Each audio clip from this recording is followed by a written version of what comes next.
Eccoci qui ragazzi, bentornati sul canale. Il calcio è di chi lo ama, il calcio è di chi lo rispetta, il calcio è di chi riesce ad argomentare pur esprimendo una semplice opinione. Fatemi sapere ovviamente come sempre la vostra nei commenti, iscrivetevi al canale se non l'avete ancora fatto e se lo fate attivate la campanella delle notifiche così restate aggiornati sulla cronologia dei contenuti che vado a caricare e andiamo ad analizzare un attimo la situazione eh, che si sta generando intorno al Napoli. Abbiamo sentito che non ci sarà la conferenza domani prepartita prima dell'Empoli. Napoli che andrà in ritiro prima del match e alcune considerazioni su diciamo opinioni di addetti ai lavori sulle quali non sono tanto d'accordo. Partiamo dal fatto del Napoli in ritiro prima della partita. Allora, a me sembra cercare qualsiasi paracadute per non incorrere nella situazione che abbiamo già vissuto con Ancelotti, ovvero l'ammutinamento. Perché non arriverà l'ammutinamento? Secondo me non arriverà per un motivo molto semplice, perché gli elementi che ci sono in rosa hanno un'educazione un tantino diversa da alcuni elementi che c'erano allora. Vedi Insigne, vedi lo stesso Allan, che poi fecero scoppiare quell'ammutinamento nei confronti di Ancelotti. Per fortuna, e ringraziamo il nostro capitano, abbiamo una rosa che riesce ad essere molto più educata e ponderata rispetto ad allora. Ecco perché non ci sarà, e mi auguro nemmeno in futuro succederanno cose del genere, non ci sarà l'ammutinamento come c'è stato allora. D'accordo sul ritiro pre-Empoli.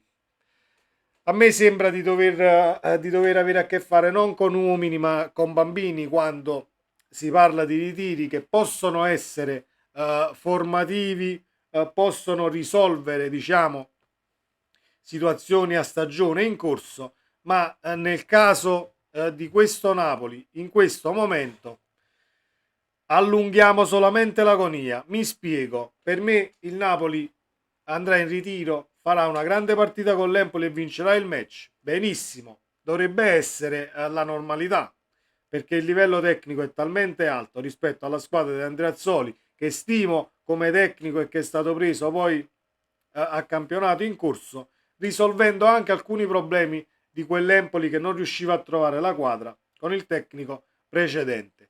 Vincere la partita dovrebbe essere la normalità. Fare una prestazione, diciamo, convincente anche perché la squadra che vai ad affrontare è nettamente inferiore, con tutto il rispetto per l'Empoli, nella maniera più assoluta.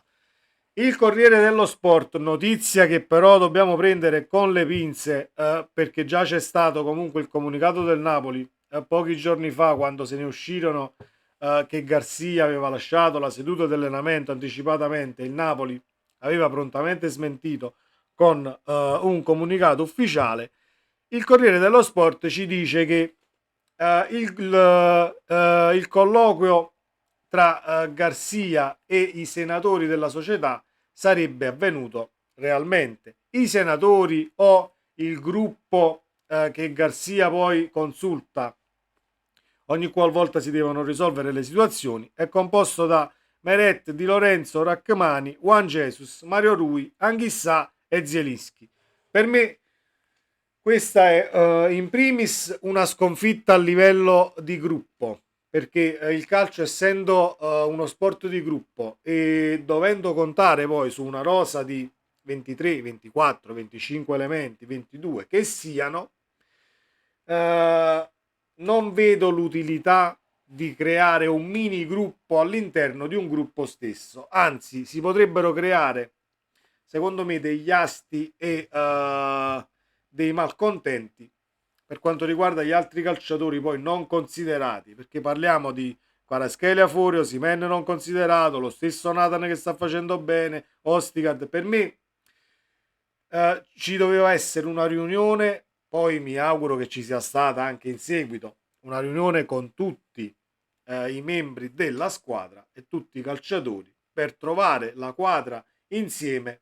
Squadra che per me è lontanissima per il semplice fatto che tutte queste cose che stanno succedendo, il ritiro prima di Empoli, il richiamare la squadra che è già successo qualche mese fa, il colloquio con questi senatori o con questo mini gruppo, come lo vogliamo chiamare, ha portato a un paio di partite buone e si ritorna poi ad essere leziosi, a prestazioni che non rispecchiano il livello tecnico della squadra, quindi non credo che sia poi il punto di soluzione, ecco, andare in ritiro o fare questo colloquio tra i grandi o i senatori della squadra. Mi auguro dal punto di vista del tifoso e per il bene del Napoli che sia questa la soluzione, ma visto anche cosa è successo in passato, non credo si risolva granché. Per me, lo ripeto, lo ribadisco,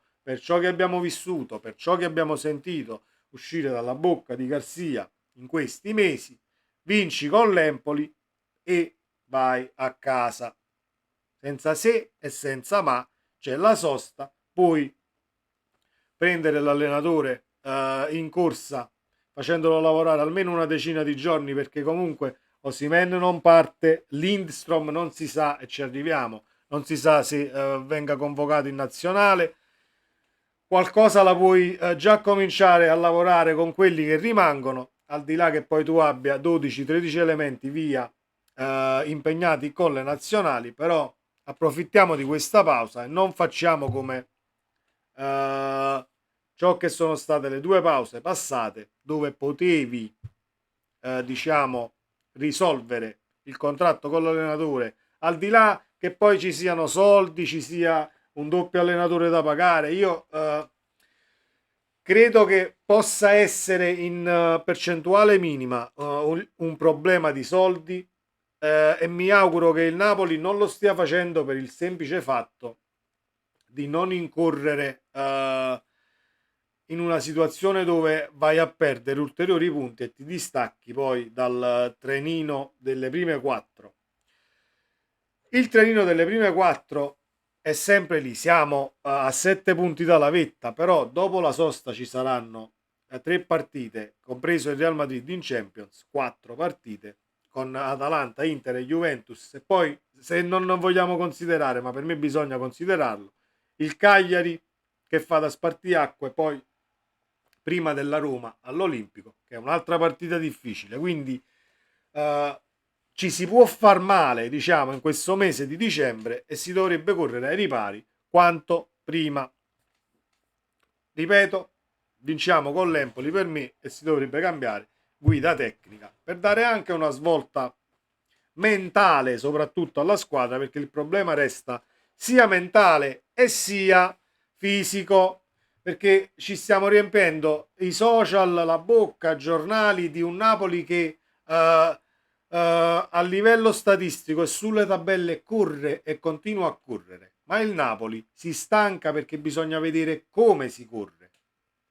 Come si corre, un Napoli che in tutte le partite per 40 minuti almeno corre appresso all'avversario e non corre e non fa correre il pallone stancandosi molto meno. Quindi viene da sé come conseguenza che è un Napoli che dopo 60, 65, 70 minuti perde assoluta lucidità e reattività, così come è stata la ripartenza che abbiamo subito con l'Union Berlin, perché là si parla di essere reattivi sia fisicamente che mentalmente. Arrivavi su quel pallone, Mario Rui corre a raddoppiare Lobotka non curandosi dell'avversario senza palla, Mario Rui doveva seguire solo l'avversario senza palla e Lobotka doveva portare l'altro avversario sull'esterno per cercare di arginare il contropiede. Non è stato fatto non perché Mario Rui è diventato scarso o perché Lobotka non lo sapeva, ma perché c'è confusione mentale in questo Napoli che si deve risolvere assolutamente e quanto prima. Ho letto l'intervista a Santa Croce, che stimo come addetto ai lavori, ex calciatore del Napoli. Ha detto che cambiare allenatore non è la soluzione, però è un Napoli che non riesce a trovare equilibrio nelle due fasi, quindi è questo il problema. Però, caro Santa Croce, potevi argomentare un tantino in più del perché poi non vuoi il cambio allenatore, anche se hai esaminato tranquillamente il problema che il Napoli non ha equilibrio. Se il Napoli non ha equilibrio è perché c'è una guida tecnica che al momento risulta ai miei occhi un tantino incompetente. C'era un'altra cosa che volevo analizzare e poi chiudiamo. Ah, ecco, il Napoli si dice che stia monitorando Farioli del Nizza. Allora, io ho visto qualche partita del Nizza perché non sto mai fermo nel guardare partite anche di altri campionati. Il gioco c'è, l'aggressività sulle palle perse, il dominio territoriale c'è anche un equilibrio difensivo perché ha preso pochissimi gol in campionato, 4 gol se non vado errato, correggetemi se sbaglio qui sotto nei commenti, ha preso 4 gol nel campionato francese, capolista e grande tecnico, solo che Farioli nel caso sia veritiera la notizia, siano veritiere le indiscrezioni, verrà preso comunque a giugno. Noi dobbiamo vedere come arrivare a giugno perché poi ci si può scottare di brutto non andando in Champions League e non arrivando in Champions League. Si abbassa anche, non si abbassa, ma si dimezza oppure diminuisce la disponibilità di allenatori che possano venire ad occupare la panchina del Napoli perché c'è chi si vuole giocare la Champions League e non viene per giocarsi un'eventuale Europa League se non dovesse arrivare tra le prime quattro. Quindi per me cambiare a giugno è superfluo. Si deve cambiare adesso per mettere le basi, arrivare quarti almeno e cominciare dall'anno prossimo a rimacinare il gioco come si deve. Ripeto, io arrivato a questo punto mi tengo più un'eventuale perdita di punti, 4, 5, 6 punti che siano, in 3, 4 partite con la nuova guida tecnica perché è una situazione che dobbiamo comunque, della quale si deve tener conto. Quando cambia allenatore puoi rimetterci qualche punto nella fase iniziale per ritrovare la quadra, però io andrei più su questa soluzione che nel continuare con una vittoria con l'Empoli al limite il Napoli vince 4-1, 3-0, fa una grandissima partita e tornare poi negli abissi dopo la sosta rimettendoci punti contro Atalanta, Inter, Juventus, eccetera, eccetera. Speriamo che non sia così, speriamo che il Napoli riesca a risolvere tutti i problemi che non sono pochi, perché non dobbiamo nemmeno far finta di niente. È una situazione molto ma molto delicata, creata ovviamente da una scelta sbagliatissima del presidente nel prendere Garcia alla guida tecnica del Napoli, che era la quarta scelta, la 40ª scelta, prendetela come volete.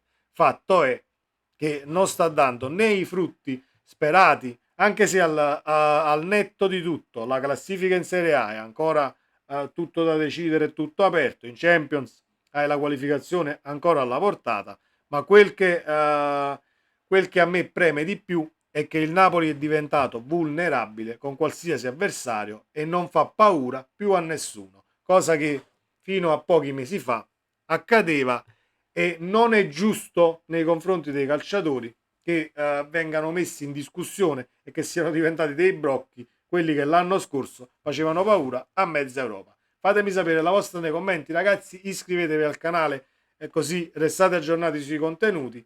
E chiudo così, speriamo che Lindstrom venga convocato in nazionale perché altrimenti scoppierà un altro caso.